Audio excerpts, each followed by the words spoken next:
दिवसाची सुरुवात ना झाडांना पाणी घालून केली होती, कारण 2-3 दिवस झाले झाडांना पाणीच घातलं नव्हतं. नंतर इथे मी वरी बनवायला घेतली होती, कारण ह्यांचा होता शनिवार. मग वरी ना थोडीशी हलकी भाजून घेतली आणि नंतर तेलामध्ये मिरच्याने बटाटा टाकला. बटाटा थोडासा फ्राय झाल्यानंतर त्याच्यामध्ये ना वरी टाकून शेंगदाण्याचं कूट टाकून घेतलं आणि थोडंसं पाणी टाकलं. नंतर ना चवीनुसार मीठ टाकलं. तुम्ही कशी वरी बनवता ते मला कमेंटमध्ये नक्की सांगा. जेवण झाल्यानंतर ना लागलंच भांडी सुद्धा घासून घेतली आणि गावाकडून बाजरीचं पीठ तयार आणलं होतं, त्याच्यामुळे ते संपलं होतं आणि नित्याला भाकरी खायला आवडते म्हणून ना गावाकडून येताना 2 किलो ज्वारी सुद्धा घेऊन आले. मग ती सगळी नीट केली. झोपली होती म्हणूनच मी ज्वारी पटकन नीट करून घेतली आणि नित्य उठल्यानंतर तिला थोडा वेळ नर्सरीकडे नेऊन आणलं. नंतर इथे दिलं होतं तिला डाळिंब सोलून आणि आज शनिवार होता म्हणून म्हटलं स्पेशल काहीतरी बनवूया. मग घरात भाज्या होत्या म्हणून म्हटलं पावभाजी. तर या पावभाजीची रेसिपी ना मी तुमच्यासोबत ऑलरेडी आपल्या चॅनलवरती शेअर केले, ते तुम्ही नक्की जाऊन बघा.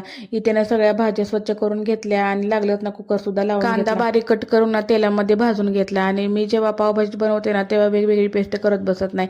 आलं लसूण आणि टोमॅटो याची एकत्र पेस्ट तयार करते आणि थोडीशी ना कस्तुरी मेथी सुद्धा क्रश करून घातली होती. कस्तुरी मेथीने सुद्धा फ्लेवर खूप छान येतो आणि टेस्ट पण छान लागते. त्याच्या पप्पाला दुपारीच बोलली होती की पावभाजीसाठी दुपारीच पाव घेऊन या. मग ते दुपारीच पाव घेऊन आले होते आणि खूप छान असा पावभाजीला कट आला होता. मग लागलेच ना मी ते भाजी तयार झाल्यावर पाव सुद्धा भाजून घेतले. त्याने सुद्धा नाही ते पावभाजी एन्जॉय केली आणि आजकाल ना आम्ही काहीतरी वेगळीच ऍक्टिंग करतोय आणि नित्य अशी ऍक्टिंग करायला लागली ना तर मला बघायला खूप छान वाटतं, म्हणून म्हटलं तुमच्यासोबत सुद्धा तिची ऍक्टिंग शेअर करावी.